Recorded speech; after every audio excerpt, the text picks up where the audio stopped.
नमस्कार मित्रों, नवग्रह और ज्योतिष ज्ञान में आपका हार्दिक अभिनंदन है। हमारी चर्चा आज मांगलिक पर व्याख्यान देने वाली है, यानी मांगलिक दोष और मांगलिक जोग दोनों का अंतर समझें और उसका फल समझें। हमारा पूरा ज्योतिष समुदाय मांगलिक दोष को जातक के कुंडली में लगा करके एक भय की स्थिति प्राप्त कराता है। वास्तव में यह लाजिमी भी है जिनके पास मांगलिक दोष है। जैसे मंगल स्वगृही हो, राज्योकारक हो और वह लग्न में, चतुर्थ में, सप्तम, अष्टम और द्वादश में लग्न कुंडली के हिसाब से वह राज्योकारक, नीचभंग राज्योकारक और विपरीत राज्योकारक बनकर के यदि यह जोग बनाता है तो यह अव्वल है, यह उम्दा है, बशर्ते कि यह अपने कुंडली में उस तरीका का जोग बनाए कि राज्योकारक कुंडली के शुभ स्थान में यह नीच का हो जाए, बशर्ते कर्क लगन के लिए, तो यह जरूर मांगलिक दोष उत्पन्न कर देता है।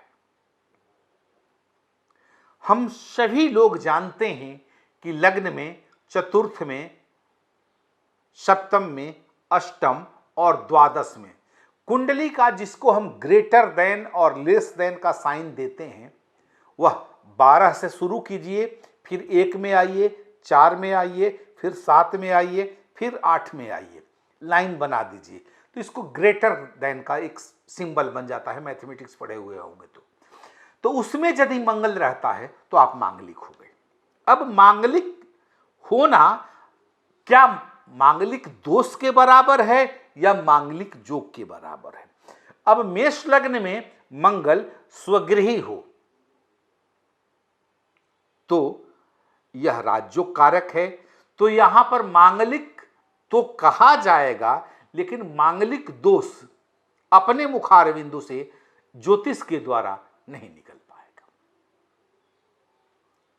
इसी तरीका से कर्क लगन में मंगल 7वें घर में हो, ऊंच का मंगल हो, तो वह मांगलिक दोष नहीं, मांगलिक जोग बनता है। प्रश्न की शुरुआत करने वाले एक ज्योतिषी हैं और अक्सर वो कमेंट्स करते रहते हैं। ऐसे ही चीजों को, जो सामाजिक चीज है जिससे हम आम जनता ज्योतिषियों के तर्क, कुतर्क या सुतर्क को लेकर के प्रभावित होते हैं, उसके हथकंडे को उन्होंने उठाया है और उठाते रहना चाहिए भी।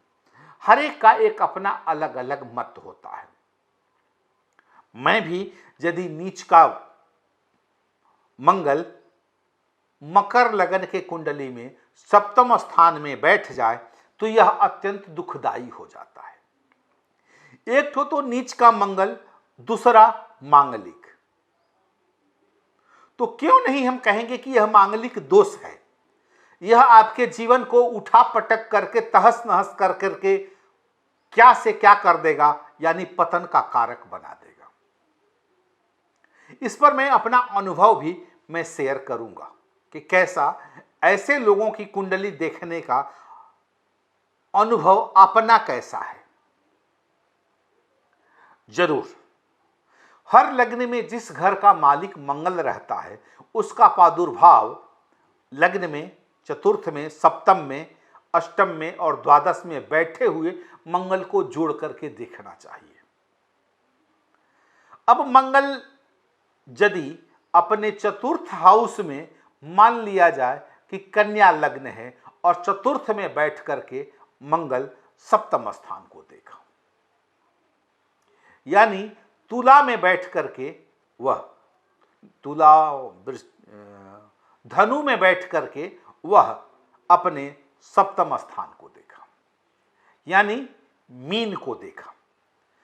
पहले तो धनु का मंगल और बृहस्पति के घर को देखना, बृहस्पति के घर से बृहस्पति को देखना, फिर मिथुन के घर को देखना और फिर अपने कर्क के घर को देखना। मैं मार्गी मंगल का बात कर रहा हूं अभी। तो इस स्थिति में मैरिड लाइफ में दिक्कत आना लाजमी है, लाभ में कमी आना लाजमी है, उनके कार्य क्षेत्र में तहस नहस होना, व्यापार में तहस नहस करना ये लाजमी है।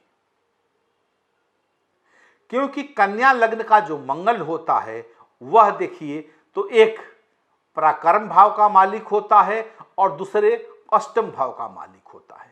तो इस मंगल को हम पापी मंगल कहेंगे और पापी मंगल का दृष्टि कहेंगे, तो यह अत्यंत दुखद होगा। इसी तरीका से आप किसी एक और लग्न को ले लीजिए जहां मंगल जोगकारी होता है। मंगल जोगकारी सिंह लगन में भी होता है।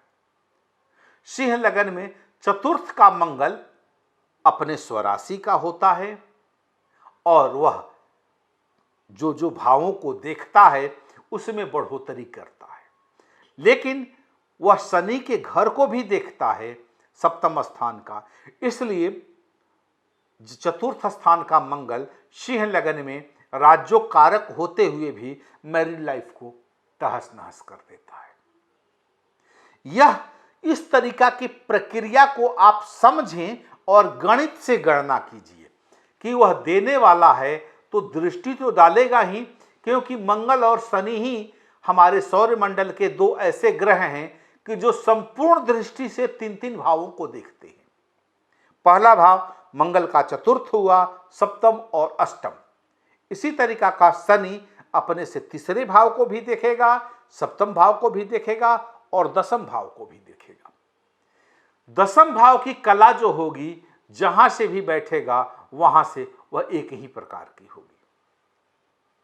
जैसे बृहस्पति के 5, 7, 9 को देखा जाता है, वह पूर्ण दृष्टि से कहता है। बृहस्पति भी शुभत्व के मामले में जहां भी बैठे उसके भाव को देखने का अंतर सेम होता है।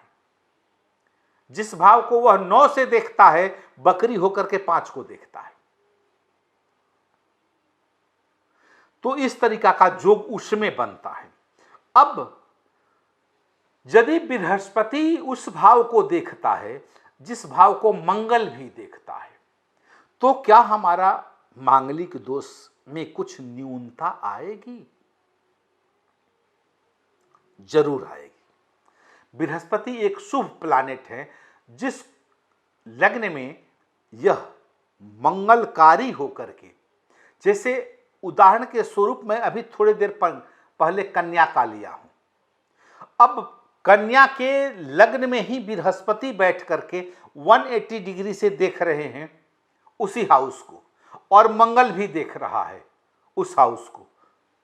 तो बृहस्पति के घर को बृहस्पति देखता है तो इसका बल ज्यादा लगेगा डिस्ट्रॉयर के रेस्पेक्ट में।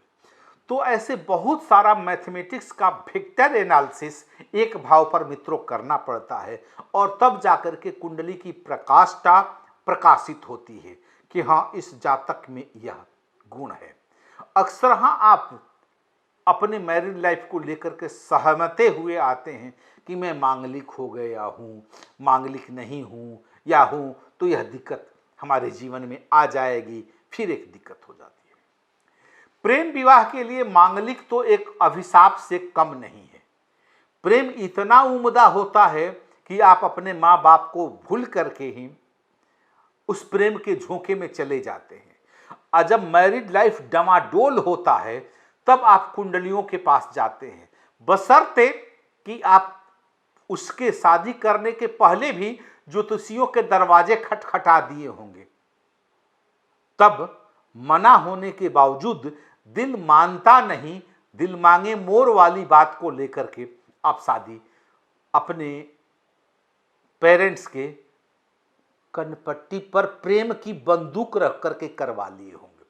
आशीर्वाद तो मिल ही गया होगा, लेकिन जब यह गड़बड़ाया होगा तो त्राहिमाम करके दूसरे ज्योतिष के पास गए होंगे। तब यह कहा होगा कि नहीं होना चाहिए, उसमें से वर कन्या में से एक कोई न कोई मांगलिक है। और इसमें आपका ऊहापोह अब खत्म हो गया। धैर्य की सीमा ऐसे लोगों में कम होती है। अब आप जैसे जो चतुर जातक है, अपना अनुभव मांगे हैं। जरूर अनुभव एक अलग अलग लोगों के लिए अलग अलग चीज होता है। यदि आपका मैरिड लाइफ खराब हुआ, इस ग्रहों को भूल जाइए। अभी मैं ग्रह के लिए जो आचार्य ज्योतिषी नहीं हूं। सिंपल भाषा में, यदि मैरिड लाइफ खराब हुआ तो कहीं से आप अव्यवहारिक तो हैं ही हैं। सहने की क्षमता, प्रेम करने की तरीका या उस स्टाइल को आप अपने जीवन के प्रेम में उतार नहीं पाए, तब वह डिस्प्यूट बढ़ता गया, असहनीय हो जाता है। तब वह बोल उठता है, चित्कारने लगता है, चिल्लाने लगता है और कहने लगता है। अपना अनुभव मित्रों, जिसका मैरिड लाइफ खराब होता है उसमें दो ग्रह जिम्मेवार होते हैं। पहला चंद्रमा और दूसरा मांगलिक हो तो मंगल। अपने पास भी इन लोगों का पल्ला पड़ता है।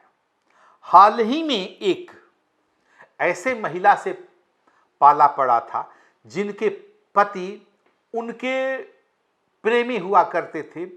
शादी हो गई। शादी होने के पहले प्रेम करने की प्रक्रिया शुरू हुई। वो भी किसी के प्रेम को हटा करके अपना प्रेम सर्टिफिकेट के रूप में डाली उन्होंने। यानी उस लड़के पर एक भूतपूर्व प्रेमिका थी, उसको दरकिनार करके अपना प्रेम थोपा। प्रेम थोपने के बाद से फिर शादी हो गई। शादी 2-4 बरस चलने के बाद से फिर वह प्रेमिका दाव खेली और इनको डिवोर्स करा दी। डिवोर्स कराने के बाद यह मंगल और चंद्रमा का एक्सप्लेनेशन अपने पास गया। प्रश्न ज्योतिषियों के पास यदि आप फीस दे देते हैं तो आपके मन में होता है कि 5,000, 8,000, 7,000, 3,000 जो फीस दिया है, इसमें ज्योतिषी हमारा काम पूरा कर दे, यानी हमारी इच्छा को पूरा कर दे। इच्छा क्या थी कि जो हमारे पति हैं हमारे पास आते जाते हैं, डिवोर्स हो चुका है, लेकिन उनको फिर से उस लड़की को हटा करके अब फिर से हमारे पास वो रहने लगे और लीगली मैं पति पत्नी बन जाऊं। मित्र ज्योतिषगण, सब लोग ज्योतिषगण ही हैं सुनने वाले, यह कैसा रहस्य है और उस महिला का चरित्र और चारित्रिक चंद्रमा कैसा है कि जो डिवोर्स देता है उसको भी अपने आंचल में शरण देना। इस पर धिक्कार नामक शब्द से सुशोभित करने के बाद से मैं आपके कमेंट और रिव्यू में जाकर के कुछ लिख दूंगी। यह चीज, इस चीज से हम आम ज्योतिष परेशान हैं। सत्य बोलने का यदि साहस होता है, सुधारने का साहस होता है, तो इस पर हम लोगों को अमल करना चाहिए, न कि उसको रिपेयरिंग के लिए कुछ यदा कदा। इसमें दोनों गड़बड़ियां होती हैं। पहले चंद्रमा, क्योंकि उस थॉट्स का मालिक, अनुभव का मालिक, शेयर करने का मालिक, विहवल प्रेम का मालिक, उस तरीके के अर्पण का मालिक चंद्रमा होता है। और चंद्रमा प्रेम की किलकारियों और कला को विभूषित करने वाला होता है, तो वह एक दूषित होगा। दूसरा, वाणी स्थान, कुटुंब, रिलेशन, संबंध विच्छेद होता है तो वो भी एक दूषित होगा। संबंध का मालिक, पति पत्नी संबंध, प्रेम प्रेमिका संबंध, दास मुक्ता संबंध, बहुत सारे संबंध उसी घर से मित्रों मिलते हैं, तो वह एक दिक्कत होगा। तो यहां पर यदि हम उस चर्चा को ले आकर के देखते हैं, जानते हैं, तो यह एक घिनौना मंगल का रूप आता है। क्योंकि अनेक सारे ज्योतिषियों के द्वारा इस तरीका का संक्षेपक संबोधित करने वाला शब्द होता है। यहां तो स्पष्ट, और उतना स्पष्ट कि पानी में आप कंकड़ को भी चुन पाएं। उस तरीका के चरित्र को लेकर के नवग्रह और ज्योतिष ज्ञान आपके सामने आता है। मैं उम्मीद करता हूं कि आप भी इस तरीका के संज्ञान से साथ में रहेंगे, देखेंगे कि चंद्रमा और मंगल किस प्रकार से जातक के जीवन को तहस नहस करता है। साथ साथ मैं भी उम्मीद करता हूं कि आप हमारे इस कार्यक्रम को सब्सक्राइब करना और शेयर करने के साथ साथ बेल आइकन को दबाना नहीं भूलिएगा। ज्योतिष के इसी तरीका के ऊहापोह जोगों का बोल का पोल खोल हम आपके सामने ले आते रहेंगे। आज्ञा दीजिए के पितृपाठी को नमस्कार।